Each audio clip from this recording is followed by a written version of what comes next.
நீங்கள் கேட்கும் போது இயேசு உள்ளே வருவார். இயேசு உதவியை கேட்கும் போது கதவை மூடுகிறவர் அல்ல, உதவியை கேட்கும் போது கதவை தட்டுகிறவர். உதவியை கேட்கும் போது கதவை மூடிக்கொள்கிறவர் அல்ல, உதவியை கேட்கிறவர்களுக்கு கதவை தட்டுகிறவர். யார் அவருடைய சத்தத்தை கேட்டு கதவை திறக்கிறீர்களோ அவருடைய வாழ்க்கையில் அவர் பிரவேசிப்பார். 1 கொரிந்தியர் எழுதின புஸ்தகம் 2வது அதிகாரம் 7ஆம் வசனம் 8ஆம் வசனத்தும் 9வது வசனத்தை நான் வாசிக்கிறேன். உலக தோற்றத்திற்கு முன்னே தேவன் நம்முடைய மகிமைக்காக ஏற்படுத்தினதும் மறைக்கப்பட்டதுமாய் இருக்கிற ரகசியமான தேவ ஞானத்தையே பேசுகிறோம். இப்ப இந்த இடத்துல நீங்கள் ஒரு வார்த்தையை சொல்ல விரும்புகிறேன். இப்ப நம்ம இந்த வசனத்தை படிக்க போறோம். எல்லாரும் சேர்ந்து படிக்கலாமா? உலக தோற்றத்திற்கு முன்னே நம்முடைய மகிமைக்காக ஏற்படுத்தினதும் மறைக்கப்பட்டதுமாயிருந்த ரகசியமான தேவ ஞானத்தையே பேசுகிறேன். அல்லேலூயா. தேவன் உங்களுக்கு மகிமை கர்த்தர் வைத்திருக்கிறார். ஒரு அல்லேலூயா. அது ஒரு ரகசியம். எல்லாரும் சொல்லுங்க, அது ஒரு ரகசியம். என்னை கேட்டா இந்த வேதமே ஒரு ரகசியம் தான். ஆமென். இந்த வேதத்தை எல்லாரும் படிக்கலாம். ஆனா இந்த வேதம் ரகசியத்தை, நிறைய ரகசியங்களை அடக்கி வைத்திருக்கிறது. இன்னும் கிறிஸ்தவர்களாகிய நமக்கே தெரியாத அநேக ரகசியங்கள் இந்த வேதத்தில் புதைந்து இருக்கிறது. ஆமென். எல்லாரும் சொல்லுங்க, தேவன் ரகசியங்களை பாதுகாக்கிறவர்.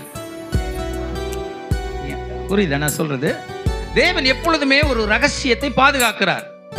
அந்த ரகசியம் எப்படிப்பட்டதா இருக்குதான் அடுத்த வசனம் சொல்லுது, அதை இப்பிரபஞ்சத்தின் பிரபுக்கள் ஒருவனும் அறியவில்லை, அறிந்தார்களானால் மகிமையின் கர்த்தரை அவர்கள் சிலுவையில் அறைய மாட்டார்களே. எழுதியிருக்கு, தேவன் தம்மில் அன்பு கூறுகிறவர்களுக்கு ஆயத்தம் பண்ணினவைகளை கண் காணவும் இல்லை, காது கேட்கவும் இல்லை, அவைகள் மனுஷனுடைய இருதயத்தில் தோன்றவும் இல்லை. ஆனால் நமக்கோ தேவ ஆவியானவர் வெளிப்படுத்தினார். ஆமென் சொல்லுங்க. கவனிக்கணும். ஆவியானவர் எல்லாவற்றையும் வெளிப்படுத்துகிறாரா அப்படின்னா, எல்லாவற்றையும் நமக்கு ஆயத்தம் பண்ணினவைகளை வெளிப்படுத்துகிறார். ஆனால் ஆவியானவர் இந்த காலவேளையில் ஒரு புதுமையான ஒரு வார்த்தை எனக்குள்ள வைத்தார். எல்லாவற்றையும் ஒரு சில நேரங்களில் வெளிப்படுத்துவது இல்லை. ஆமென் சொல்லுங்க. இது that is called the secret mystery of life. நம்முடைய வாழ்க்கையிலே ரகசியமான ஒரு சில பகுதிகளை தேவன் நமக்கு செய்ய இருப்பதை அதை ரகசியமாகவே பாதுகாக்கிறார். ஆமென். நம்முடைய வாழ்க்கையில் எல்லாரும் சொல்லுங்க, என் வாழ்க்கையில தேவன் செய்கிறதை ஒரு சில ரகசியங்களை ரகசியமாகவே வைத்திருக்கிறார். எல்லாத்தையும் உங்ககிட்ட சொல்லிட்டா உங்களுக்கு சுவாரஸ்யம் வராதுன்னு நினைக்கிறேன். அதனால ஒரு சில காரியங்களை ஆண்டவர் என்ன பண்றாரு, ரகசியமாவே வச்சிருக்கிறார். உன்னை எங்க உயர்த்த போறேங்கிறத உங்ககிட்ட சொல்லாம ரகசியமாவே வச்சிருப்பார். ஆனா ஒண்ணு மட்டும் தெரியும், அவர் நடக்கும் போது கூட வந்து அந்த ரகசிய பாதைக்கு நேராவே நம்ம நடத்துவார். ஆமென் சொல்லுங்க. அல்லேலூயா. அதுதான் ஒரு சில நேரங்கள்ல ஆண்டவர் ரகசியங்களை பாதுகாக்கிறது. எதற்கு? நான் இப்ப ஆவிக்குரிய உலகத்துல பேசிக்கிட்டு இருக்கேன். ஏன் தெரியுமா ஆண்டவர் ரகசியங்களை பாதுகாக்கிறார்? ஆண்டவருக்கு ஆப்போசிட் ஒருத்தன் இருக்கான். யார் அவன்? பிசாசானவன்.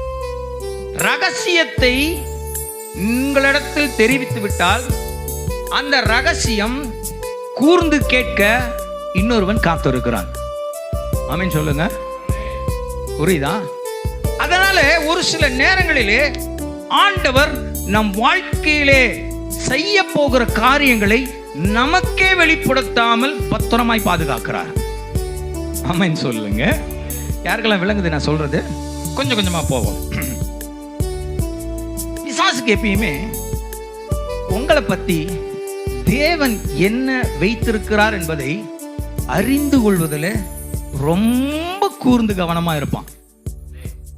நீங்க வேதத்தில் வாசிக்கலாம், புரிகிற மாதிரியே சொல்லிடுறேன். பிசாசு எப்பொழுதுமே உங்க வாழ்க்கையில தேவன் என்ன செய்ய போகிறார் அதுக்கு அடுத்த ஸ்டெப்பு இவனை கொண்டு என்ன செய்ய போகிறார், உங்களை கொண்டு என்ன செய்ய போகிறார் என்பதை பிசாசு கூர்ந்து கவனித்துக் கொண்டே இருக்கிறான். ஆமென். ஒரு சில தூதர்களை உங்கள் அருகிலே வைத்திருப்பான். இயேசுவை காட்டி கொடுக்கிறதுக்கு எத்தனையோ பேர் இருந்தாங்க. ஆனா யாரை தெரியுமா சூஸ் பண்ணா? யாரு கூட? நீங்க தப்பா எடுத்துக்காதீங்க. அப்ப நம்ம கூட இருக்கவங்கலாம் தப்பானவன்னு அர்த்தம் இல்லை. அது என்ன அர்த்தம்னா, பிசாசு தேர்ந்தெடுக்கிற ஒரு பாத்திரம் எங்க இருக்கும் அப்படின்னா, உங்களை பற்றி நன்றாய் தெரிந்தவர்கள், உங்களோடு பழகுகிறவர்கள், உங்களை குறித்த காரியங்கள், நீங்கள் எந்த இடத்துல நிற்பீர்கள், எந்த இடத்துல உட்கார்வீர்கள், எந்த இடத்துல சாப்பிடுவீர்கள் என்பதை மிகவும் அறிந்தவர்களை தேடி திரிகிறான். ஏன் தெரியுமா? why you know? நீ என்ன சாப்பிட்டா என்ன, நீ சாப்பிடலாம் என்ன, அது அவனுக்கு மேட்டர் கிடையாது. தேவன் உன்னை கொண்டு அடுத்த ஸ்டெப், அடுத்த காரியத்தை என்ன செய்ய போகிறார் என்பதை அவன் மூலியமாய் அறிந்து கொள்வதற்காகத்தான் கூடவே ஒருத்தனை வச்சிருக்கான். இது நிறைய பேர்த்துக்கு இன்னைக்கு ஆண்டவர் உங்களை வெளிப்படுத்தி உங்களுடைய வாழ்க்கையில, உங்க இயேசு உங்க வாழ்க்கையில ஒரு ஆங்காங்கே பேசுகிறதை நீங்கள் கவனிக்கலாம். ஹல்லேலூயா சொல்லுங்க. இப்ப நான் உங்களுக்கு புரியுற மாதிரி சொல்றேன், கவனிங்க. கொஞ்சம் கூட உங்க மனசை வேற எங்கேயும் சிதறடிக்காம பாருங்க. லிசன். நீங்க ஒரு நண்பனோட நின்று பேசி பாருங்களேன். நான் இந்த ஒரு கடையை, இந்த பிஸ்னஸை பண்ணலான்னு நினைக்கிறேன்னு சொல்லி பாருங்க. கொஞ்ச நாள் கழிச்சு அதே ஏரியாவில் நீங்க பைக்கில் போய் பாருங்களேன். இன்னொருத்தன் நீங்க என்ன பிஸ்னஸ் எந்த இடத்துல செய்யணும்னு நினைச்சீங்களோ அந்த இடத்துல இன்னொருத்தன் டேரா போட்டிருப்பான். யாருக்கெல்லாம் அந்த அனுபவம் இருக்கு? எனக்கு இருக்கு. ஆமென். நீங்க எந்த இடத்துல ஊழியம் செய்யலான்னு முடிவு எடுக்கிறீங்களோ அங்கத்தான் ஒரு எதிரியை ஏற்படுத்தும். அல்லேலூயா சொல்லுங்க. இது ஏன் தெரியுமா? உங்களுக்கு அந்த ரகசியத்தை நீங்க பேசுறீங்க பாருங்க, அது ஆண்டவர் மாத்திரம் கேட்கல, கூட உங்களுக்கு ஒரு எதிரி கேட்டுக்கிட்டே இருக்கிறான். ஆமென். ஏன்னா நீ அடுத்த ஸ்டெப் என்ன எடுத்து வைக்கிறங்கிறத அவன் ரொம்ப ஆர்வமா இருக்கிறான். அதனாலதான் ஆண்டவர் வாங்கிட்டே ஒரு சில ரகசியங்களை சொல்லாம மூடி வச்சிருக்கிறார். ஒரு அல்லேலூயா சொல்லுங்க. சத்தமா ஒரு அல்லேலூயா. இப்படி நான் சொல்றேன். யோசேப்பு இருக்கான்ல, யோசேப்பு கேள்விப்பட்டிருக்கீங்களா பைபிள்ல? யோசேப்பு ஒரு கனவு கண்டான், ஒரு சொப்பனை கண்டான்.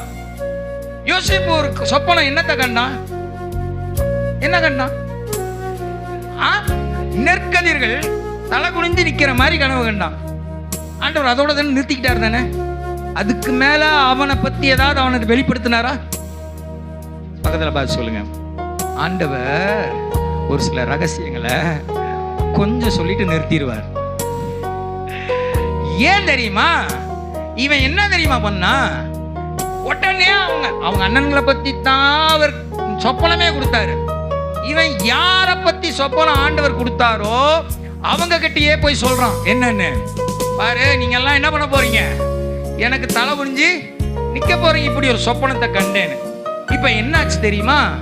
வாயினால சொல்லிட்டான் ரகசியத்தை. பக்கத்துல பார்த்து சொல்லுங்க. ரகசியத்தை, தேவன் உங்களை உயர்த்துகிற ரகசியத்தை இந்த வாயை வச்சுட்டு சும்மா இருங்க. நிறைய பேர்த்துக்கிட்ட நீங்க ஷேர் பண்ண, டோன்ட் ஷேர். கர்த்தர் உங்களுக்கு ஒரு தரிசனத்தை கொடுத்திருப்பாரானால், கடவுள் உங்களை உயர்த்தி இருப்பாரானால், எல்லாரிடத்திலும் நீ பகிர்ந்து கொள்ள கூடாது என்பதை ஆண்டவர் உணர்த்துகிறார். ஆமென் சொல்லுங்க. ஏன் தெரியுமா யோசேப்புக்கு அந்த கனவோடு நிறுத்திட்டார்? ஒருவேளை யோசேப்புக்கு அவன் எகிப்து தேசத்திலே போய், அங்கே ராஜா அரண்மனையிலே போய், அங்கே ஒரு தேசத்துல கவர்னரா போய் உட்கார்றத கர்த்தர் இவனுக்கு காமிச்சிருக்க முடியுமா? முடியாதா? ஏன்னா அதுதான் கிளைமாக்ஸ். முடியும். ஆனா முடிஞ்சதுக்கு காரணம் ஏன் ஆண்டவர் அதை காமிக்கல தெரியுமா? இவன் வாயை வச்சுக்கிட்டு சும்மாவே இருக்க மாட்டான். கவனிங்க எல்லாரும் சொல்லுங்க. தேவன் என் வாழ்க்கையிலே செய்ய போகிற ரகசியங்களை மறைப்பதற்கு காரணம் என் உயர்வை நான் அடைவதற்கு. ஒரு அல்லேலூயா சொல்லுங்க. ஏன் தெரியுமா ரகசியத்தை மறைக்கிறாரு? ஏன் ரகசியத்தை மறைக்கிறார்னா, நீ ரகசியத்தை சொல்லிட்டா நீ போய் சேர வேண்டிய தூரத்துல போய் சேர மாட்ட. உன்னை சேர விடாத ஒருத்தன் தடுத்து நிறுத்துவான். அதனால உன்னை கொஞ்சம் கொஞ்சமா ரகசியத்தை வெளிப்படுத்துவார். அல்லேலூயா சொல்லுங்க. தேவன் எப்பயுமே ரகசியங்களை எடுத்த உடனே எல்லாத்தையும் சொல்லிட மாட்டார். எல்லாரும் சொல்லுங்க, கொஞ்சம் கொஞ்சமா தான் வெளிப்படுத்துவார். விளங்குறவங்க எல்லாம் ஒரு அல்லேலூயா என்கிட்ட பேசிடணும் உடனே. ஆமே, யாரெல்லாம் சந்தோஷமா இருக்கீங்க கேட்கறதுல? ஹல்லேலூயா. அப்போ கடவுள் உங்களை பத்தி ஒரு மேன்மையான மகிமையான ரகசியத்தை வச்சிருக்கிறார். அந்த யோசேப்புக்கு கர்த்தர் சொல்லி நிறுத்திக்கிட்டதுக்கு காரணமே அதுதான். ஆமென். சரி, அடுத்தது இன்னும் புரியுற மாதிரி இன்னும் கொஞ்சம் தூரம் போலாம், டிராவல் பண்ணலாம். ஏன் ஆண்டவர் ரகசியத்தை சொல்ல மாட்டேங்கிறாருன்னா, இந்த நாவு பூட்டு போடாத ஒரு நாவு அது என்ன பண்ணும்னா, ஆண்டவர் ஏதாவது இப்போ ஒரு காரியம் நடக்க போகுதுன்னா அது எக்ஸைட் ஆகி ரொம்ப உணர்ச்சி வசப்பட்டு, கர்த்தர் எனக்கு இதை செய்ய போறா தெரியுமா, நான் இப்படி செஞ்ச போறேன் தெரியுமா, நான் இந்த தொழிலை செய்ய போறேன் தெரியுமா, நான் இதை சாதிக்க போறேன் தெரியுமான்னு யார்கிட்டயாவது ஒருத்தர் சொன்னாதான் நம்ம மனசுக்கு அப்பா ஒரு சந்தோஷம் வரும். ஆனா நீங்க சந்தோஷப்பட்டா பின்னாடி ஒருத்தன், ஓஹோ உன் சந்தோஷம் எங்க தான் இருக்கு, அங்கதான் இருக்கா, சோ அந்த சந்தோஷம் நான் மடக்கிறேன். ஆமென் சொல்லுங்க. ஒரு சில நேரங்கள்ல ஆண்டவர் பெரிய ப்ராஜெக்டை பேசாமலே முடிச்சிருவார். எல்லாரும் சொல்லுங்க பக்கத்துல, ஆண்டவர் பெரிய ப்ராஜெக்டை நீ பேசாம இருந்தாலே முடிச்சிருவார். எல்லாம் ஆண்டவர் பார்த்து, ஆண்டவரே புரியுதா நான் சொல்றது? ஒரு சில நேரங்களில் நீ பேசாம இருந்தாலே ஆண்டவர் செஞ்சிருவார். நீ பேசி பேசி பேசியே பிசாசுக்கு இடம் கொடுத்துற. ஆமென். சரி, நியாயாதிபதிகள் யோசுவா எழுதின புஸ்தகத்துக்கு போங்களேன். ஒரு சூப்பரான ஒரு வசனத்தை உங்களுக்கு ஆசீர்வாதமான வார்த்தை காமி. இன்னும் நம்ம சப்ஜெக்ட்டுக்கே போகல, இப்போதான் இன்ட்ரோடக்ஷன் போயிட்டு இருக்கோம். சரி, யோசுவா எழுதின புஸ்தகத்துக்கு போங்க. அங்கே யோசுவா எழுதின புஸ்தகத்தில் எரிகோ பட்டணத்தை குறித்து நம்ம கொஞ்சம் பார்த்தோம்னா நல்லா இருக்கும் இல்லையா? எரிகோ பட்டணத்தை பிடிக்கிறாங்க. 6வது அதிகாரம் 1ஆம் வசனத்தை வாசிங்க பார்க்கலாம். மைக் இருக்கா? எரிகோ இஸ்ரவேல் புத்திரருக்கு முன்பாக, இங்க கூர்ந்து கவனிக்கணும், இங்க பைபிள் எடுத்துட்டு வராதங்க மேல பாருங்க. எரிகோ இஸ்ரவேல் புத்திரருக்கு முன்பாக அடைக்கப்பட்டிருந்தது. ஒருவரும் வெளியே போகவும் இல்லை, ஒருவரும் ஒருவரும் உள்ளே வரவும் இல்லை, கவனிங்க. எரிகோ பட்டணம் இருக்கு. இஸ்ரவேல் ஜனங்கள் எல்லாம் எங்க இருக்காங்க? எரிகோ பட்டணத்துக்கு கொஞ்சம் என் கூட பேசுங்களேன். எங்க இருக்காங்க? வெளியே இருக்காங்க. எரிகோ பட்டணம் இதுதான் வச்சுக்கோங்க. இதுதான் வால். இதுதான் என்னது? எரிகோ பட்டணத்தோட வால். நீங்க எல்லாம் நம்ம எல்லாம் எங்க இருக்கிறோம்? வெளியே இருக்கிறோம். உள்ள என்ன இருக்குது? எரிகோ பட்டணம் இருக்கு. இப்ப நம்ம என்ன சொல்லணும்? ஐயா, யாரும் உள்ள இருந்து வெளியில வரல, யாரும் வெளியில இருந்து. ஆனா பைபிள் என்ன சொல்லுது? படிக்கலாமா? மறுபடியும் படிக்கலாமா? ஒருவரும் வெளியே போகவும் இல்லை, ஒருவரும். அப்ப இந்த மெசேஜ் எங்க இருந்து வந்திருக்கணும் அப்படின்னா, இங்க இருந்து வர வேண்டிய மெசேஜ் இல்ல. எரிகோ பட்டணத்துக்கு உள்ள இருந்து ஒருத்தர் சொல்றாரு, வெளியில இருந்து ஒருத்தனும் உள்ள வரல, உள்ள இருந்து வெளியே ஒருத்தனையும் நான் அனுப்பல. இல்லங்க நம்மளாம் வர அல்லேலூயா சொல்லிட்டு என்ன தெரியுமா சொல்றாரு? 2வது வசனம் படிங்க. கர்த்தர் யோசுவாவை நோக்கி, இதோ எரிகோவையும் அதன் ராஜாவையும் யுத்த வீரரையும் உன் கையில் ஒப்பு கொடுத்தேன். ஒரு அல்லேலூயா. முன்னாடி வசனம் ஆண்டவர் உள்ள இருந்து சொல்றாரு, எப்பா இங்க பாரு, நான் உள்ள இருக்கேன், எரிகோக்குள்ள இருக்கேன், நீங்க எல்லாம் வெளியில இருக்கீங்க. யோசுவாவுக்கு உள்ள இருந்து ஒரு இன்ஃபர்மேஷன் ஒருத்தர் அனுப்புறாரு. ஏய், உள்ள யாரையும் நான் வெளியில அனுப்பல, எல்லாத்தையும் என் கண்ட்ரோல்ல கொண்டு வந்துட்டேன். யாரும் உள்ள வரல, அந்த கண்ட்ரோல்ல நான் வச்சிருக்கிறேன். உள்ள எரிகோவை ஆண்டவத்தை கண்ட்ரோல்ல கொண்டு வந்துட்டு இங்க இன்ஃபர்மேஷன் கொடுக்குறாரு. என்ன தூது அனுப்புறாரு? உன்னிடத்துல ஒப்பு கொடுத்தேன். ஒரு அல்லேலூயா சொல்லுங்க. ஆனா ஒப்பு கொடுத்துட்டு என்ன தெரியுமா பண்றாரு? 7 நாள் ப்ராஜெக்ட். எல்லாரும் சொல்லுங்க, 7 நாள் ப்ராஜெக்ட். ஆனா இது உண்மையா ப்ராஜெக்ட் எத்தனை நாள்ல முடிக்கணும்னா ஒரு 3 மாதங்கள், குறைந்தது 3 மாதங்கள் ஆகுன்றாங்க. அதை இடிக்கிற வல்லுநர்கள் கணக்கு போடுறாங்க. எத்தனை புல்டோசர் வேணும், இத்தனை ஆட்கள் வேணும், அத்தனை ஆட்கள் வேணும், 3 மாதம் வேணுமா. ஆனா ஆண்டவர் எத்தனை நாள் ப்ராஜெக்ட் பண்ணாரு? 7 நாள் அதை உடைக்கிறதுக்கு. 7 நாள்ல 6 நாள் மனுஷங்களை பார்த்து சொன்னார், இஸ்ரவேல் மக்களை பார்த்து சொன்னார். என்ன சொன்னாரு? 10வது வசனம். யோசுவா ஜனங்களை நோக்கி, நான் சொல்லும் நாள் மட்டும் நீங்கள் ஆர்ப்பரியாமலும் உங்கள் வாயினால் சத்தம் காட்டாமலும் இருங்கள். உங்கள் வாயிலிருந்து ஒரு பேச்சும் புறப்பட வேண்டாம். ஆர்ப்பரியுங்கள் என்று உங்களுக்கு நான் சொல்லும் நாளிலே ஆர்ப்பரிப்பீர்களாக என்று சொல்லி கட்டளையிட்டார். கரெக்டா? 6 நாள் என்ன மூடிட்டு பக்கத்துல பார்த்து சொல்லு. ரகசியம் ஆண்டவர் சொன்னா அது நிறைவேறணும்னா வாயை மூடிக்கிட்டே இரு. கரெக்டா? கடவுள் உங்களுக்கு செய்யணும்னா ஒரு சில நேரங்கள் என்ன பண்ண சொல்றாரு? என்ன பண்ணணும்? வாயை மூடிக்கிட்டு இருந்தாலே ஆண்டவர் செஞ்சிருவார். ஆமென். ஏன் தெரியுமா கெட்டு போறோம்? வாயை திறந்து நிறைய பேசுறதுனால ஆண்டவர் செயல்படாதபடிக்கு நம்ம வாயே நமக்கு எதிரியா மாறிடுது. விலங்கினவங்களாம் ஒரு அல்லேலூயா. நிறைய பேர்த்துக்கு தெரியும் நம்மளை தான் சொல்லிக்கிட்டு இருக்காரு போல, நம்ம தான் சும்மா இருக்கணும் போல. ஆமென். இது நான் சொல்ல, ஆண்டவர் உங்களுக்கு சொல்றாரு. வாயை மூடிக்கிட்டு இருந்தாலே என்ன ஆயிடும்? நிறைய விஷயங்கள் சரியாயிடும். ஆனா ஒண்ணு நல்ல செய்தி, நான் வாயை திறக்க சொல்லுவேன், அப்ப நீ திறந்து ஆர்ப்பரிக்க ஆரம்பி. ஒரு அல்லேலூயா. அல்லேலூயா. அப்போ ஒரு சில நேரங்கள் தேவ ரகசியம் இவன் வாயை திறந்துன்னு வச்சுக்கோங்களேன், எரியோ கோட்டையில் உள்ள இருக்கிறவனுக்கு எல்லாத்துக்கும் தெரிஞ்சிடும். சத்துரு என்ன பண்ணிடுவான்? நீ எங்களையோ அடிக்க வரன்னு அவன் என்ன பண்ணியிருப்பான். ஆனா ஆண்டவர் என்ன சொன்னாரு? வாயை மூடிக்கிட்டு அமைதியா சுத்தி வா. புரியுதா? அப்போ ஆண்டவர் ஒரு சில நேரங்கள் அதெல்லாம் அந்த பிளானை வெளியில சொல்லாம இருக்க விரும்புகிறார். ஒரு அமைச்சு சொல்லுங்க. அடுத்ததாக ஆண்டவர் ஒரு ரகசியத்தை மறைக்கிறாரா அப்படின்னா யாத்திராமத்தின் புஸ்தகத்துக்கு போமா. யாத்திராமத்தின் புஸ்தகம் கொஞ்சம் கொஞ்சமா போய் அதுக்கப்புறம் நம்மளுடைய சப்ஜெக்டுக்கு போவோம்.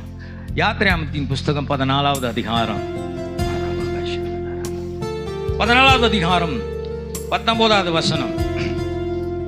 இங்க கவனிங்க, இது எல்லாருக்கும் தெரிஞ்ச ஒரு சம்பவம். அங்க மேல பாருங்க, ஆனாலும் பைபிளையும் பாருங்க. என்ன எல்லாருக்கும் தெரிஞ்ச சம்பவம்னா, இஸ்ரவேல் ஜனங்கள் எகிப்திலிருந்து புறப்பட்டு, இதெல்லாம் படிச்சிருக்கோம், படிச்சு பழகினது தான் இல்லையா? படிச்சு பழகினது தான். ஆனா அதுல இருந்து ஒரு விஷயத்தை உங்களுக்கு சொல்றேன். எகிப்திலிருந்து இஸ்ரவேல் ஜனங்கள் வருகிறார்கள். முன்னாடி செங்கடல், முன்னாடி. இது இஸ்ரவேல் ஜனங்களுக்கு தெரியுதோ இல்லையோ, பின்னாடி வருகிற பார்வோனுக்கு தெரியும். ஏன் அப்படின்னா அவன் ஒரு ராஜா. அவனுக்கு தெரியும் தன் எல்லைகள்ல இந்த வழியில போனா இதை மீறி அவங்களால போக முடியாது, இந்த வழியில போனா இதை மீறி அவங்களால போக முடியாதுங்கிறது அவனுக்கு தெரியும். அப்ப பின்னாடி ஒரு சேனை துரத்துது இஸ்ரவேலர்களை. லிசன், இஸ்ரவேலர்களை துரத்துது. முன்னாடி என்ன நடக்குதுன்னா, முன்னாடி செங்கடல் நிக்குது. ஒரு கற்பனை பண்ணிக்கோங்க, முன்னாடி செங்கடல், கடல் நிக்குது. இப்ப அங்க இருந்து என்ன அவனுக்கு ஒரு தைரியம் வந்துருச்சு சத்துருவுக்கு. என்ன? இதுக்கு மேல இதை தாண்டி போக முடியாது. இது பக்கத்துல பார்த்து சொல்லுங்களேன். போக முடியாதுன்னு பிசாசு சொல்லும்போது ஆண்டவர் ஒரு விஷயத்தை செய்ய போறார். தெரியும், எல்லாத்துக்கும் தெரியும். கடலை பிளந்தார்னு பைபிள் வாசிக்கிறோம். ஆனா நான் இப்போ எனக்கு ஆவியானவர் அப்படி சொல்லல. என்ன சொன்னாரு? படிக்கலாம். அப்பொழுது இஸ்ரவேலரின் சேனைக்கு முன்பாக நடந்த தேவதூதனானவர் விலகி அவர்களுக்கு பின்னாக நடந்தார். அவர்களுக்கு முன் இருந்த மேகஸ்தம்பமும் விலகி அவர்கள் பின்னே நின்றது. யாருக்கு பின்னே நின்றது? இஸ்ரவேல் மக்களுக்கு பின்னே நின்றது. நல்லா கவனிங்க. இப்போ முன்னாடி ஆண்டவர் நடந்து போகிறார், தேவ தூதனானவர். இவங்களை வழி நடத்துறார். அத்தனை 6 லட்சம் மக்களையும் வழி நடத்துகிறார். இதை இவன் பின்னாடி துரத்துக்கிறான். முன்னாடி செங்கடல் வந்த உடனே தேவ தூதரானவர் எங்க போயிடுறாரு? இஸ்ரவேல் ஜனங்களுக்கு பின்னாடி போயிடுறாரு. பின்னாடி போய் அவர்களை பாதுகாக்கிறார். ஏன் பின்னாடி போனார் அப்படின்னா, இங்கே ஒரு சத்துரு துரத்திக்கிட்டே வரான். அந்த சத்துரு என்ன நினைச்சுக்கிட்டு வரான்னா, இவர்களுக்கு முன்பாக ஒரு புதிய வழி இல்லை, அவர்களுக்கு வழியே திறக்காது, அது நடக்கவே நடக்காது, அவர்களை துரத்தி போனால் அவர்களை பிடித்து விடலாம் என்று சொல்லி அவன் துரத்தி கொண்டு இருக்கிறான். இப்ப என்ன பண்றாரு? ஒரு ரகசியமான ஒரு விஷயத்தை பண்றாரு. தாம் திறக்க போகிற ரகசியம் அவனுக்கு மறைக்க வேண்டும் என்பதற்காக அவர்களுக்கு அந்தகாரமாகவும் தேவனுடைய பிள்ளைகளுக்கு வெளிச்சமாகவும் இருக்கிறார். ஒரு ஆமென் சொல்லுங்க. தேவன் ஒரு சில நேரங்கள்ல புதிய வழிவாசல்களை திறக்கிறதை சத்துரு காணாதபடிக்கு மறைத்து வைப்பார். ஆமென் சொல்லுங்க. எல்லாரும் சொல்லுங்க, தேவன் என் வாழ்க்கையிலே செய்ய போகிற புதிய காரியங்களை, புதிய வழியை தேவன் சத்துருவுக்கு மறைப்பார். யாரெல்லாம் ஆசீர்வதிக்கப்படுறீங்க? ஆமென், ஹல்லேலூயா. வாழ்க்கையில் ஆண்டவர் ஒரு விஷயத்தை செய்ய விரும்புறார். அதை செய்யும் போது என்ன பண்றார் தெரியுமா? சத்துரு அவன் ஒரு பிளான்ல வரான், உன்னை பிடிச்சிடலான்னு. ஆனா அவர் என்ன பண்ணார் தெரியுமா? அவன் பிடிச்சிடலான்னு ஓடி வரான். ஆண்டவர் அங்க போய் பின்னாடி நிக்கிறாரு. வேத வார்த்தை அடுத்த வார்த்தை சொல்லுது, அவர்களுக்கு அந்தகாரமும் இஸ்ரவேல் மக்களுக்கு வெளிச்சமுமா இருந்தார். அந்தகாரம்னா என்னன்னா, இருட்டாயிடுச்சு. இவளுக்கு முன்னாடி என்ன நடக்குதுன்னே தெரியல. ஆனா இஸ்ரவேல் மக்களுக்கு மட்டும்தான் தெரியும். கடல் பிளக்கிறது. ஹல்லேலூயா சொல்லுங்க. ஆமென், ஆமென், ஆமென், ஆமென். வாழ்க்கையில எந்த பகுதி அடைக்கப்பட்டிருந்தாலும் பிசாசு நினைக்கலாம், இனி உன்ன வாழ்க்கையில அவ்வளவுதான் முடிஞ்சிருச்சு, உனக்கு கடன் அதிகமாயிடுச்சு, உன் பிரச்சனை அதிகமாயிடுச்சு, உன் போராட்டம் அதிகமாயிடுச்சு. நோ, உன் வழிவாசல்களை திறக்கிற தேவன் சத்துருவுக்கு தெரியாமல் திறந்து விடுவார். ஆமென் ஹல்லேலூயா. ஹல்லேலூயா சொல்லுங்க. ஹல்லேலூயா. ஆவிக்குரிய உலகத்துல ஒரு சீக்ரெட். ஏன் தெரியுமா ஆண்டவர் அவனை மறைச்சாரு? அவன் பைத்தியம் பிடிச்சிக்கிச்சு. ஏய், இஸ்ரவேல் மக்கள் என்ன செய்யறானே தெரியலையே, அங்க அவன் ஆண்டவர் என்ன பண்றானே தெரியும், அங்க கடல்ல இருக்கு, நம்மளை மறைச்சுக்கிட்டாரே, என்ன நடக்குதுன்னே தெரியாம அந்தகாரம் இருள் சூழ்ந்துகிட்டுச்சு. அப்போ பிசாசு பைத்தியக்காரனா வரான் வந்து. ஆனா எதை அவன் வந்து அவங்கெல்லாம் கடந்து போனதுக்கு அப்புறம் ஆண்டவர் அந்த அந்தகாரத்தை விளக்குகிறார். ஏன் தெரியுமா? ஆண்டவர் அந்தகாரத்தை விளக்கினால் அவன் அழிவு சமீபமாயிற்று என்று அர்த்தம். ஹல்லேலூயா சொல்லுங்க. ஹல்லேலூயா. சத்துரு கிட்ட இருந்து கர்த்தர் கையை எடுக்கிறார் அப்படின்னா அவனுக்கு இன்னொரு பாதையில அழிவை வைத்திருக்கிறார் என்று அர்த்தம். ஒரு ஹல்லேலூயா. சரி, ஆண்டவர் ஆதியிலிருந்து பிசாசை பைத்தியம் பிடிக்க வச்சார். எத்தனை வருஷமா தெரியுமா? 4000 வருஷமா. எத்தனை வருஷமா?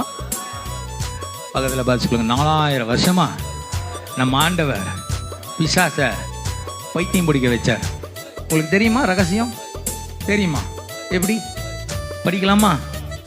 ஆதியாகமத்தின் புஸ்தகம் 3வது அதிகாரம் 15வது வசனம்.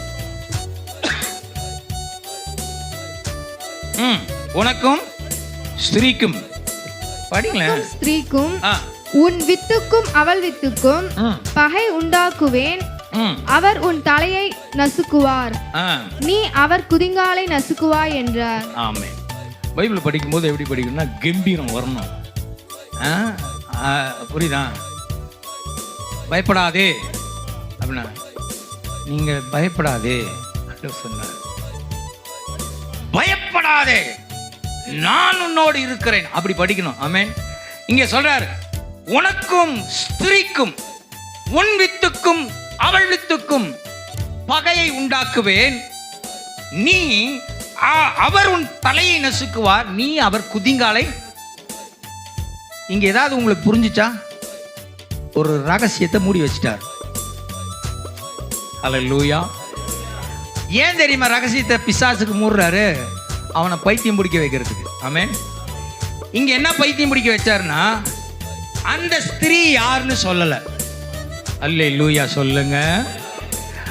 அவர்னு சொல்றாரு. அந்த அவர் யாரு நம்ம தலையை நசுக்க போறாருன்னு சொல்லல. ஆமென் சொல்லுங்க. அந்த அவர் தலையை நசுக்குவாரே, எப்படி தலையை நசுக்குவார்? கடப்பாரை வச்சு நசுக்குவாரா, காலில் நசுக்குவாரா, எதில் நசுக்குவார், எப்போது நசுக்குவார் சொல்லல. இவனுக்கா ஸ்திரியை ஏமாத்தினதே தப்பா போச்சுறான்னு நினைச்சிருப்பான். நிஜமாலுமே ஸ்திரியை ஏமாத்தாமலே இருந்திருக்கலாம் போல. இதே ஏன்னா அவன் ரொம்ப தெளிவான ஆளு. ஆண்டவர் எடுத்த உடனே அவன்கிட்ட போய் என்ன சொல்றாரு? அவர் உன் தலையை நசுக்குவார், ஸ்திரீக்கும் உனக்கும் உன் வித்துக்கும் அவள் வித்துக்கும் பகை உண்டாக்குவேன். அப்போ ஏதோ ஒரு ஸ்திரீ அந்த ஸ்திரீயின் வயிற்றிலிருந்து பிறக்கிற ஒருவர்னு தெரிஞ்சுக்கிட்டான். ஆனா அவர் யாருன்னு தெரியல, அந்த ஸ்திரீ யாருன்னு தெரியல, அவர் எப்போது நசுக்குவார்னு தெரியல. இவன் ஒரே குழப்பமா இருக்கிறான். ஏன் குழப்பமா இருக்கான்? நாங்க இருக்கிறது ஒரே ஸ்திரீ தான் இருக்குது. அல்லேலூயா. ஏவாள் மட்டும்தான் இருக்கிறா, உத்து கவனிக்கிறா. இவனையும் நம்ம தப்பான வழியில கொண்டு போயிட்டோமே, வஞ்சித்துட்டோமே. இவளுக்கு பிறக்கிற ஒரு குழந்தை நம்மளை நசுக்குமா? இவளே நம்மாலாச்சே, நம்மாளுக்கு பிறக்கிற குழந்தை நம்மளை நசுக்குமா? புரியுத நான் சொல்ற விஷயம்? ஆண்டவர் ஒரு சில ரகசியங்களை மூடி மறைக்கிறதற்கு காரணம் பிசாசை பைத்தியம் பிடித்து உங்களை வாழ வைப்பதற்கு. ஆமென். நீங்களும் நானும் பிசாச பைத்தியம் பிடிக்க வைக்கிறவங்களை ஒழிய நம்ம பைத்தியம் பிடிச்ச அலையிறவங்க அல்ல. விளங்குறவங்களாம் ஒரு அல்லேலூயா. நிறைய நேரங்களில் நம்ம தான் பைத்தியம் பிடிச்ச மாதிரி தெரியும். ஏன் தெரியுமா? ரகசியம் தெரியல. அப்போ ஆண்டவருடைய பிள்ளைகளே, உங்களுக்கு ஒரு விஷயம். அப்போ இங்கே 3 ரகசியத்தை மறைச்சு வச்சிட்டார். மறைச்சு வச்ச உடனே இவன் பார்வை யார் மேலே இருக்கு தெரியுமா? ஏவாள் மேலேயே இருக்குது. ஏன்? வாய்த்தன் பேசுங்க. ஏன் உருன்னு பார்க்குறீங்க? என்ன வாய்த்தன் பேசுங்க. யார் தான் இருக்காங்க? ஜாலியாக கேளுங்களேன், கேளுங்க. யார் மட்டும்தான் இருக்கான்? ஏவாள் மட்டும்தான் இருக்கா, வேற யாரும் அங்கே இல்லை. இப்போ இவன் பார்வையெல்லாம் யார் மேலே இருக்குது? ஏன்னா இவர் என்ன சொல்லிட்டாரு? ஸ்திரீக்கும் வாமித்துக்கும் பகை உண்டாக்குவேன். அப்போ இவன் பார்வையெல்லாம் பைத்தியம் முடிச்சு போய் ஏவாளையே பார்க்குறான். திடீர்னு ஏவாளுக்கு ஒரு குழந்தை பிறக்குது. அவ சும்மா இருப்பாளா வாயை வச்சுக்கிட்டு? என்ன தெரியுமா சொல்றான்? 4வது அதிகாரம் 1ஆம் வசனம். ஆதாம் தன் மனைவியாகிய ஏவாளை அறிந்தான். அவள் கர்ப்பவதியாகி காயினை பெற்று கர்த்தரால் ஒரு மனுஷனை பெற்றேன் என்றாள். சும்மா இருந்திருக்கலாமா? இவனே பைத்தியம் முடிச்சு போய் தெரிஞ்சுக்கிட்டு இருக்கிறான். யாரோ தலையை நசுக்க போறாங்க, யாரோ ஏதோ பண்ண போறாங்க, ரகசியம் மறைக்கப்பட்டிருக்கு. இப்போ இவன் பார்வையெல்லாம் யார் மேலதான் இருந்துச்சு? ஏவாள் மேல இருந்தது. ஏவாள் கிட்ட பார்க்கறான். திடீர்னு ஒரு குழந்தை 1 வருஷம் கழிச்சு பிறக்குது. இவ சும்மா இருக்காம குழந்தைக்கு என்ன சொல்றா? எல்லாரும் வாய் தரேன்னு சொல்லுங்க. என்ன சொல்றா? இப்போ இவன் கன்ஃபார்ம் பண்றான். ஓ, என் ஆதாமால் ஒரு குழந்தையை பெற்றேன்னு சொல்லியிருந்தா கூட மன்னிச்சிருப்பான். இவன் வாயை வச்சுக்கிட்டு என்ன பண்றா? கர்த்தரால் ஒரு குழந்தை. அப்ப இவனை புடி. அடுத்தது 2வது குழந்தை எது வருது? ஆபேல் வருது. சாபத்துக்குள்ள போறதுக்கு முன்னாடி 2வது குழந்தை என்ன பிறகுறான்? ஆபேல் பிறகுறான். ஆபேல் பிறந்த உடனே இப்ப இவனுக்கு ஒரே கன்ஃபியூஷன். ஒரே ஏன்னா மூத்த பையனா இளைய பையனான்னு சொல்லலைங்க, அவர்னு வேற சொல்லிட்டாரு. ஸோ இந்த ஆம்பளை பையனா இந்த ஆம்பளை பையன் நம்மளை நசுக்க போறானான்னு தெரியல. சரி, ஏன் டென்ஷன் ஆகிக்கிட்டு 2ஐயும் போட்டு தள்ளுவான். 2ஐயும் அழிச்சிட்டோம்னா பிரச்சனை இல்லை. இப்ப கவனிக்கிறான். சரி, இவன் ஓகே, இவன் அங்கேயும் இங்கேயும் ஓடி திரிகிறான். ஆனா இன்னொருத்தன் எப்ப பார்த்தாலும் கர்த்தர் கர்த்தருங்கிறானே, ஒன்னும் புரியலையே ஆபேல் சொல்லி ஆபேலை கவனிக்கிறான். உடனே ஆபேல் என்ன பண்றான்? கர்த்தருக்கு ஒரு ஆட்டுக்குட்டி பலி எடுக்கிறான். ஆமென், ஆமென். இந்த சீனை எங்கேயோ பார்த்திருக்கமேன்னு பிசாசு வைக்கிறான். இந்த பலி இடுகிற விஷயத்தை நம்ம எங்கேயோ பார்த்தோமே. எங்க பார்த்தோம்? ஏதேன் தோட்டத்துக்குள்ள பார்த்தோமே. அவனுக்கு ஞாபகம் வருது. என்ன ஏதேன் தோட்டத்துக்குள்ள? ஆதாமும் ஏவாளும் பாவம் செய்த உடனே தேவன் ஒரு மிருகத்தை அடித்து அந்த தோலை எடுத்து போற்றுகிறார். அவன் பாவம் செய்து சாக வேண்டியவன் பிழைத்திருக்கிறதுக்கு காரணம் ரத்தம் சிந்தப்பட்டதினால் என்பதை அறிந்து கொண்டவன் இங்கே ஆபேலை கண்ணோக்கி பார்க்கிறான். ஓ, இந்த பைத்தியக்காரனுக்கு இன்னொரு புத்தி வருது. அங்க வெளிப்பாடு பாருங்க. அவனுக்கு கூட ஒரு வெளிப்பாடு வருது பாருங்க. நம்ம ஆளுங்களுக்கு தான் வெளிப்பாடே வர மாட்டாங்க. அல்லேலூயா. அவன் பார்வை அப்ப ஆபேல் ஆதாமுக்கும் ஏவாளுக்கும் தேவன் என்ன செய்தாரோ அதன்படியே ஆபேல் செய்கிறது, ரத்தம் சிந்தப்படுகிறதை பார்த்த உடனே அப்போ இவன் தான் நமக்கு ஆகாதாரு. ஆக மொத்தத்தில் கன்க்ளூஷன் வருவோம். இவனோ எவனையார் வைத்து ஒருத்தரை சாபக்கேடாக்கணும். உடனே காயினை எழுப்பி ஆபேலை கொலை செய்து காயினை சாபத்தீடாய் மாற்றிவிட்டான். சாபத்தீடானவர்கள் அவனுடைய தலையை நசுக்க முடியாது. ஏனென்றால் சாபத்தீடானவர்கள் அவனுக்குள்ளானவர்கள். விலங்கனமெல்லாம் ஒரு அல்லேலூயா சொல்லு, சத்தமா ஒரு அல்லேலூயா சொல்லுங்க. அடுத்து கவனிங்க, நீங்க அப்படியே வேகமா போவாங்க. யாருக்கெல்லாம் இந்த ரகசியம் பிடிக்குது? ஆமென், அல்லேலூயா. ஆமென். ஆண்டவர் ரகசியத்தை அடக்கி வைக்கிறார் என்றால் ஒரு பெரிய விஷயத்தை செய்யறதுக்காக காத்திருக்கிறார்னு அர்த்தம். ஆமென். அப்ப இங்க கவனிங்க, அடுத்தது அப்படியே குடுகுடுன்னு மோசே கிட்ட போங்களேன். நிறைய நடுவுல எல்லாம் நிறைய சாப்டர் பார்க்கலாம். மோசே கிட்ட போங்க. உடனே பார்க்கறான், இது என்ன எல்லா குழந்தையும் சாவடிக்கிறாங்க, இந்த குழந்தை மாத்திரம் உயிரோட இருக்குது. அல்லேலூயா. இந்த குழந்தை மாத்திரம் உயிரோட இருக்குது. சோ இவன் ஏதாவது ஒரு ஆவிக்குரிய மண்டலத்துல செய்ய போறானோ, புரியுதா? அங்க தட்டணும்னு நினைச்சான், என் தேவன் தட்ட விடல. ஆமென் சொல்லுங்க. புரியுதா நான் சொல்றது? புரியுதா நான் சொல்றது? அப்போ ஸ்டெப் பை ஸ்டெப்பா இவனுக்கு ஒரே குழப்பம் வரும்போது ஏசாயா தீர்க்க சங்கீதம் எழுதப்படுது. சங்கீதம் 91 சங்கீதம் எழுதப்படும் போது அதுல ஒரு வசனம் எழுதுது. 15ஆம் வசனம் எழுதுது, சிங்கத்தின் மேலும் விரியன் பாம்பின் மேலும் நீ நடந்து பால சிங்கத்தையும் வலு சர்ப்பத்தையும் மிதித்து போடுவாய். அப்போ இன்னும் நடக்கல.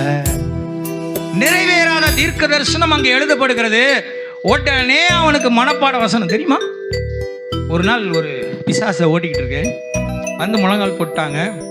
ஜோம் பண்ணும்போது நான் ரொம்ப அபிஷேகத்தில் நிரம்பி பைபிளை கொண்டு போய் இயேசுவி நாமத்தினால இந்த பைபிள சத்தியம் பண்ணி போகணும்னு அது சிரிச்சுது பாருங்க. ஒரு சிரிப்பு இப்படி பார்த்துட்டு இப்படி பைபிளை கீழே போட்டு, உன்னையை விட எனக்கு வேதம் அதிகமாக தெரியும் என்று சொல்லிச்சு. நம்புறீங்களா இல்லையா? இப்படியே சொல்லிச்சு, உன்னை விட எனக்கு வேதத்தை அதிகமாய் தெரியும் என்று சொல்லி.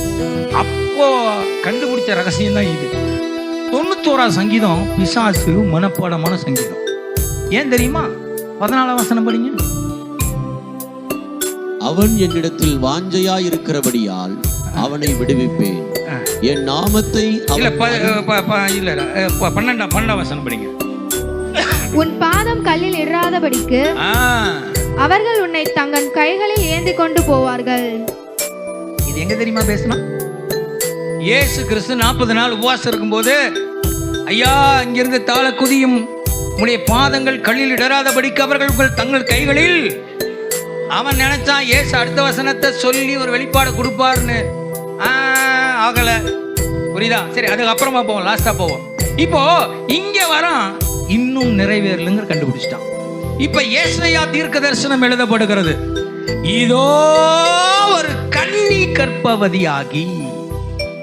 இப்ப அவனுக்கு ஒரு பிரைட்னஸ் வருது. இப்ப அடுத்த ரகசியத்தை பரலோகம் இந்த பூமியிலே வெளிப்படுத்துகிறது.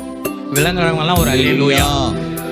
இந்த ரகசியம் அவனுக்கு ஆதியாகமம் 2வது அதிகாரம் 3வது அதிகாரத்தில் வெளிப்படுத்தப்பட்டு இருக்குமானால் அவன் இங்க இருக்கிற ஜனங்களை ஒருத்தரை கூட கண்டுக்க மாட்டான். கல்யாணம் ஆகாத பொம்பளைங்களையா தேடிட்டு இருந்திருப்பான். நான் அப்படித்தான் நம்புறேன். கரெக்ட் தானே? ரகசியம் அவனுக்கு சொல்லப்பட்டிருந்தா. இப்போதான் பரலோகம் அடுத்த ரகசியத்தை வெளிப்படுத்துது. ஒரு கன்னி கர்ப்பவதியாகி ஒரு குமாரனை பெறுவாள். அடுத்தது அவனுக்கு இன்னொரு பிரைட்னஸ் வருது. லைட் எரியுது அவன் மைண்ட்ல. என்னது? அவருக்கு இம்மானுவேல் என்று பெயரிடுவார். இப்போ எல்லாத்தையும் விட்டுட்டான். எவன் வேணா பிறந்து போங்க, எவனை வேணா வாழுங்க, எவன் கல்யாணம் ஆகாம கர்ப்பவதி ஆகிறாளோ அவளை டார்கெட் பண்ணுவோம் அப்படின்னு ஆரம்பிச்சிட்டான். ஒரு அல்லேலூயா சொல்லுங்க. அவனுக்கு தெரியும் ஆண்டவர் எவ்வளவு பெரிய வல்லமையுள்ளவர் என்பதை அறிந்து வைத்திருக்கிறவன் அவர். அவர் ரகசியங்களை பாதுகாக்கிறவர் என்பது அவனுக்கு தெரியும். ஏன் ஆண்டவர் ரகசியங்களை பாதுகாக்கிறார் என்றால் அவருடைய மகிமைக்காக. எல்லாரும் சொல்லுங்க, அல்லேலூயா. எல்லாரும் சொல்லுங்க, என்னுடைய மகிமைக்காக.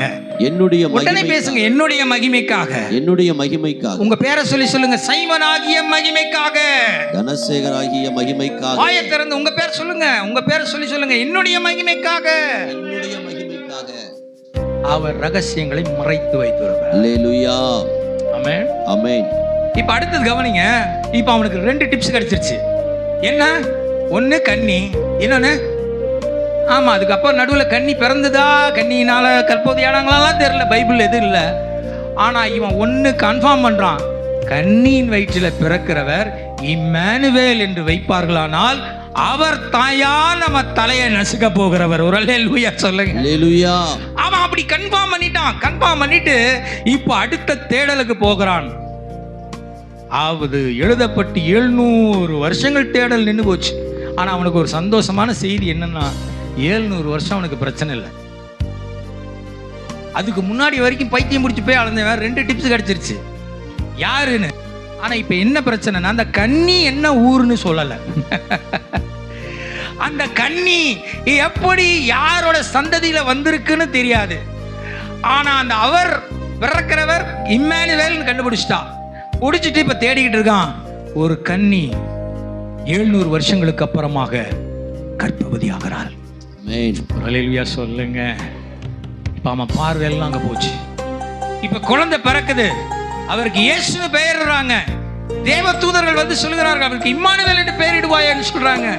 உடனே கண்டுபிடிச்சிட்டான், இவர்தான். இவரை கொல்லுவதற்கு ஏரோது அனுப்புறான். ஆமென் சொல்லுங்க. புரியுதா? குழந்தையிலேயே போட்டு தள்ளிட்டோம்னா நமக்கு என்ன பிரச்சனை கிடையாது. தலைய நசுக்க மாட்டார். அப்போ குழந்தையிலே போட்டு தள்ள ட்ரை பண்ணோம், முடியல. கர்த்தர் ஆண்டவரை காப்பாத்தினார், தேவ தூதர்கள் காப்பாத்தினாங்க. மறுபடியும் டிராவல் பண்றாங்க, மறுபடியும் டிராவல் பண்றாங்க. ஆண்டவர் பெரியவராகிறார், ஞானஸ்தானம் எடுக்கிறார். அங்கே 40 நாட்கள் பிசாசினால் போராடுகிறார். சரி, அதெல்லாம் சப்ஜெக்டுக்கு போவோம். இப்போ அடுத்து ஸ்டெப் பை ஸ்டெப்பா அவர் பிரசங்கம் பண்ண ஒவ்வொரு இடங்களிலும் அவரை கொலை பண்ணுவதற்கு ட்ரை பண்ணிக்கிட்டே இருக்கிறான். கொலை பண்ணுவதற்கு ஏன் தெரியுமா? இப்போ அவனுக்கு அடுத்த மண்டை என்னன்னா, வேறு தெரிஞ்சிருச்சு, ஆளும் தெரிஞ்சிருச்சு. இப்போ எப்படி நசுக்க போகிறாருங்கிற மேட்ரு தெரியல. எல்லாரும் பக்கத்தில் பார்த்து சொல்லுங்க, பரலோகம் ரகசியத்தை அடக்கி வைப்பது ஒரு பெரிய புதிய திருப்பத்தை உண்டு பண்ணுவதற்காக. ஆமென். ஒரு சில நேரங்களில் உங்க வாழ்க்கையில ஆண்டவர் ஒரு சில நேரம் பேசாமலே இருப்பார். உங்க ரகசியங்கள்ல உங்ககிட்ட சொல்ல மாட்டார், உங்களை பத்தியே சொல்ல மாட்டார். அமைதியா இருப்பார். நீ அப்படியே டிராவல் பண்ணிக்கிட்டே இருப்பான் பாரு. ஏன் தெரியுமா? என்னைக்கு கர்த்தர் சைலண்டா இருக்கிறாரோ அங்க ஏதோ ஒரு விஷயம் நடக்க போகிறது. ஒரு அல்லேலூயா சொல்லுங்க. சொல்லுங்க. என் வாழ்க்கையில அமைதியா இருக்கிறார் என்றால் ஏதோ புதிய காரியத்தை பலமாய் செய்ய போகிறார். யாருக்கெல்லாம் ஆசை ஆண்டவர் உங்களுக்கு செய்யணும்? புரியுதா நான் சொல்றது? நான் பாக்குறதுக்காக, ஒரு சிலர் பாக்குறதுக்காக தலையாட்டுவாங்க. அது மாதிரி ஆட்டிடாதீங்க. ஆகுனா ஆகும், இல்லைன்னா அதில் பயா. ஆனா என்ன ஆகலைன்னா நின்று போயிட்டே இருங்க, தப்பு இல்லை. அதனால நான் என்ன சொல்ல வரேன், புரிஞ்சுக்கோங்க. அப்போ இங்கே தேடிக்கொண்டே இருக்கிற அடுத்த தேடல் என்ன? எங்க தலையை நசுக்க போறார்? இப்ப என்ன பண்ணிட்டான்? முடிவுக்கு வந்துட்டான். இவர் தலையை நசுக்கிறாரா இல்லையா, நம்ம இவர் போட்டு தள்ளிடணும். இப்ப என்ன பண்றான்? ஆட்களை ஏவி விடுறான், சிலுவையின் பாடுகளுக்குள்ள கொண்டு போறான். கவனிங்க, அவரை கொண்டு போய் வாரினால் அடிக்கிறார்கள், ரத்தம் பிற்கப்படுகிறது. இவன் சந்தோஷமா இருக்கிறான். ஏன் தெரியுமா? என்னையா உம்முடைய குமாரன், தேவகுமாரனே, நீர் என்ன தலையை நசுக்குவேன்னு எங்க சொன்னாரு? 4000 வருஷத்துக்கு முன்னாடி பைத்தியம் பிடிச்ச அலைஞ்சவனுக்கு ஒண்ணு கிடைச்சிருச்சுன்னா எப்படி சந்தோஷப்பட்டிருப்பான்? கொஞ்சம் கற்பனை பண்ணி பாருங்க. இதை நான் பேஷன் ஆஃப் கிரைஸ்ட்ல நீங்க பாத்தீங்கன்னா தெரியும். அதுல ஒரு பிசாசு அப்படியே சிரிச்சுக்கிட்டே நடப்பான். அவங்களை அடிக்க அவரை அடிக்க ஒரு பிசாசு. நல்ல கற்பனை இது. அதுதான் எனக்கு யூஸ்ஃபுல்லா இருந்துச்சு. கவனிங்க. அப்போ அவனுடைய பார்வை ரொம்ப சிரிப்பா இருந்தது. ஏன் தெரியுமா? 4000 வருஷமா பைத்தியம் பிடிச்சவனுக்கு ஒரு விஷயம் கண்டுபிடிச்சிட்டான்ல, இப்போ சாகடிக்க போறான்ல, இப்ப தலையை இவன் நசுக்க போறான்ல அப்படின்னு பிளான் பண்ணி அடிக்கப்படுகிறது. அவர் சிலுவையிலே தொங்கப்பட வேண்டும் என்று சொல்லி எல்லாரும் கூக்குரல் இடுகிறார்கள். இயேசு சிலுவையிலே அடிக்கப்படுகிறார். ஆமென். ஒரு அல்லேலூயா சொல்லு. அல்லேலூயா. சதமா ஒரு அல்லேலூயா. அல்லேலூயா.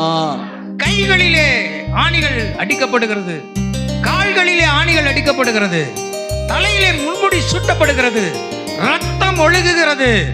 இயேசு கதறுகிற ஒரு சத்தத்தை அங்கே கேட்கிறான். ஆமென். பிதாவே, ஏன் என்னை கைவிட்டீர்?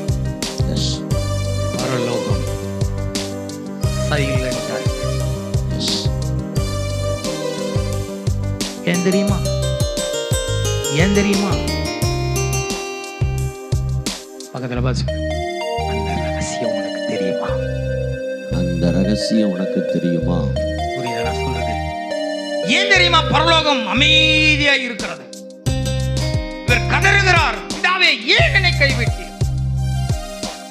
இவர் மகிமைப்படும்படியாக தேவன் ஒரு திட்டத்தை பரலோகத்துல வைத்திருந்தார். ஆமென் சொல்லுங்க. ஆமென். கிறிஸ்துவானவர் மாத்திரமே மனித குலத்திற்காக தன்னுடைய பாவத்தை சுமக்க வேண்டும் என்று தேவன் அவருடைய மகிமைக்காக நிர்ணயித்து வைத்திருந்தார். அதனாலே பிதாவானவர் அமைதியாய் இருந்தார். ஆமென் சொல்லுங்க. ஆமென். ஆனா ஒன்னு சொல்லவா, ஒரு ரகசியம் சொல்லவா? பிசாசு உங்களை குறித்து உங்களுடைய வாழ்க்கையில உங்களுக்காக ஒரு பிளானை போட்டானா, அந்த பிளானை வச்சு அதே பிளானை வச்சு அவனை தூக்க என் தேவனால மாத்திரம்தான் முடியும். அல்லேலூயா. விலங்குல இல்ல உங்களுக்கு. ஜீசஸ். எல்லாரும் சொல்லுங்க. பிசாசு பிசாசு என்னை அழிப்பதற்கு என்ன அழிப்பதற்கு என்ன பிளான் போடுறானோ, என்ன பிளான் போடுறானோ அதே பிளானை வச்சுதான் அதே பிளானை வச்சுதான் அவனை தூக்குவார். அவனை தூக்குவார். அல்லேலூயா சொல்லு. அல்லேலூயா. அப்படின்னா என்ன தெரியுமா? உனக்கு ரோதமாய் எழும்பும் ஆயுதம் ஆயுதம் வாய்க்காதே வாய்க்காதே. ஆமென். ஆமென். உங்களுக்கு விரோதமாய் எழும்புகிற ஆயுதங்கள் என்ன பண்ணாது? எல்லாரும் பக்கத்துல பார்த்து சொல்லுங்க, கையை பிடிச்சு டைட்டா சொல்லுங்க. உங்களுக்கு விரோதமாய் எழும்புகிற ஆயுதங்கள் வாய்க்காதே போகும். ஹல்லேலூயா. உங்களுக்கு விரோதமா எந்த ஆயுதம் வந்தாலும், எத்தனை பிசாசு உங்களுக்கு விரோதமா பிளான் போட்டாலும், அந்த பிளான் அதே பிளான். முருதேக்காய்க்கு நீ போடுறியா பிளானு? முருதேக்காய்க்கு நீ என்ன பிளான போடுறியோ அதே தூக்கு மரம் தான் உனக்கு காத்து இருக்குது. ஆமென் சொல்லுங்க. ஹல்லேலூயா. பிசாசு என்ன பிளான் போட்டானோ அதே பிளான்ல ஆண்டவர் அப்ளை பண்ணி அவன் நினைச்சிட்டான் இயேசு கிறிஸ்துவ இதோட நசிக்கிட்டோன்னு. ஆனால் மூன்றாவது நாள் என் தேவன் உங்கள் தேவன் உயிரோட எழுந்தார். இயேசுவ எங்க பார்த்தாலும் சிலுவையில் தொங்க விட்டாங்க. இயேசு எங்க பார்த்தாலும் எனக்கு அது பார்த்தாலே பிடிக்காது. அல்லேலூயா. தரிசனத்தை கெடுப்பதற்காகவே பிசாசு உபயோகப்படுத்துகிற ஒரு ஆயுதம் தான் இயேசுவை சிலுவையில் அடித்தது போலவே இன்னும் மக்களை நம்ப வைப்பது. இயேசு, நீங்க பார்த்திருக்கிற இயேசு வேற, நான் பார்க்கிற இயேசு வேற. அல்லேலூயா. வெளிப்படுத்தின விசேஷம் 2வது அதிகாரத்தை சொல்லி நான் ஜெபிக்க விரும்புகிறேன். வெளிப்படுத்தின விசேஷம் 1வது அதிகாரம் 13வது வசனம். எல்லாரும் இங்க கூர்ந்து கவனிக்கணும். அந்த 7 குத்து விளக்கு. ஒரு நிமிஷம் படிங்க, தப்பு இல்ல. ஒரு நிமிஷம் நான் சொல்லிடுறேன். நீங்க பார்த்த இயேசு எப்படி தொங்கினாரு? இப்படி ஆணி அடிச்சு இங்க ரத்தம் சிந்தும், இங்க முள்முடி சூடும், எல்லா ரத்தம் வரும். அவரோட மூஞ்ச பார்க்கறதுக்கு ரொம்ப பரிதாபமா இருக்கும். இதுல வேற நம்ம நிறைய கேள்வி கேட்டிருக்கோம். எதுக்கு இவ்வளோ கஷ்டப்படணும் பாவம் இந்த மனுஷன் அப்படின்னு. இங்கே ஒரு ரத்தம், காலில் ஒரு ரத்தம், அப்புறம் இன்னொருத்தன் குத்திட்டு இங்கே குத்தி இங்கே ஒரு ரத்தம் வரும்.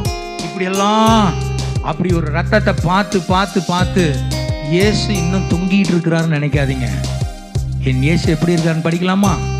இப்ப இருக்கிற இயேசு எப்படி? படிங்க. அந்த 7 குத்து விளக்குகளின் மத்தியிலே அந்த 7 குத்து விளக்குகளின் மத்தியிலே நிலையங்கி தரித்து மார்பருகே பொற்கச்சை கட்டியிருந்த மனுஷகுமாரனுக்கு ஒப்பானவரையும் கண்டேன். மனுஷகுமாரனுக்கு ஒப்பானவரை கண்டேன். இயேசுவதான் சொல்றாங்க. சொல்லுங்க. அவருடைய சிரசும் மயிரும். அவருடைய சிரசு அப்படின்னா தலை, மயிறு அப்படின்னா உங்களுக்கு கெட்ட வார்த்தை பிடிக்காது, ஆனா பைபிள் எழுதி இருக்குது. மயிறு அப்படின்னா இந்த முடி. அவர் எப்படி இருக்காராம்? அவருடைய சிரசும் மயிரும் வெண் பஞ்சை போலவும். எப்படி இருக்குதா? வெண் பஞ்சை போலவும். வெண் பஞ்சை போலவும். உறைந்த மலையை போலவும். உறைந்த மலைனா ஒரு ஸ்னோ, அதாவது மேகம் எப்படி இருக்குமோ அந்த மாதிரி மேகத்தினால் மூடப்பட்டவரை போல வெண்மையாய் இருந்தது. அவருடைய கண்கள்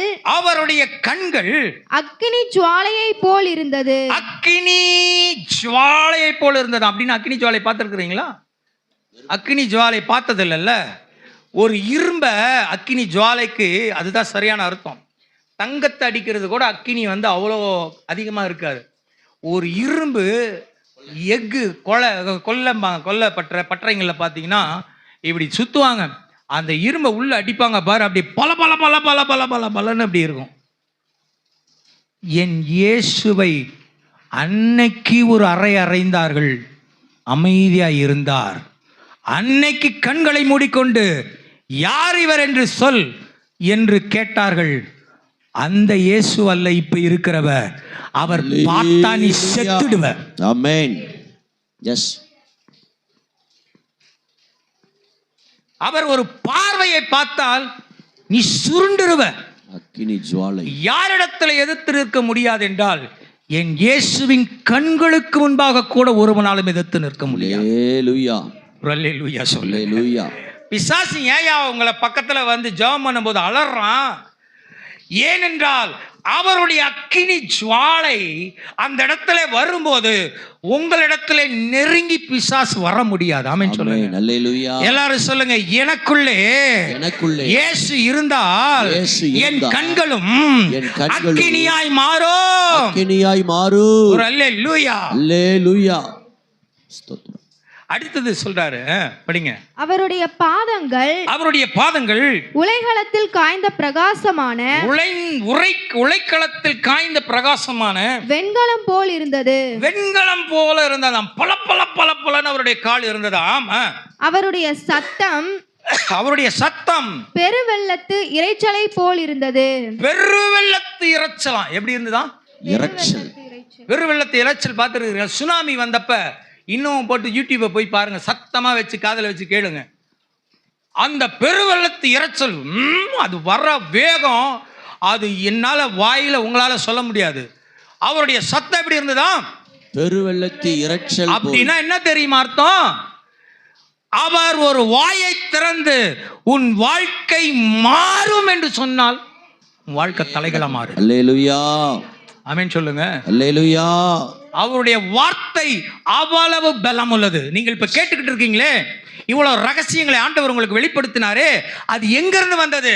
அவரிடத்திலிருந்து வருகிற பெருவெள்ளத்து இரைச்சலை தான் நீங்க கேட்கிறீங்க. ஆமென். அந்த வார்த்தையை நீங்க உள்ளே வாங்கி கொள்ளும் போது உங்க வாழ்க்கையும் மாறும். ஆமென். அல்லேலூயா. அடுத்தது எப்படி இருக்காரா? தமது வலகரத்திலே 7 நட்சத்திரங்களை ஏந்தி கொண்டிருந்தார். 7 நட்சத்திரங்கள். எத்தனை நட்சத்திரங்கள்? 7 நட்சத்திரங்கள். கொஞ்சம் கருவணம் பண்ணி பாருங்களேன்.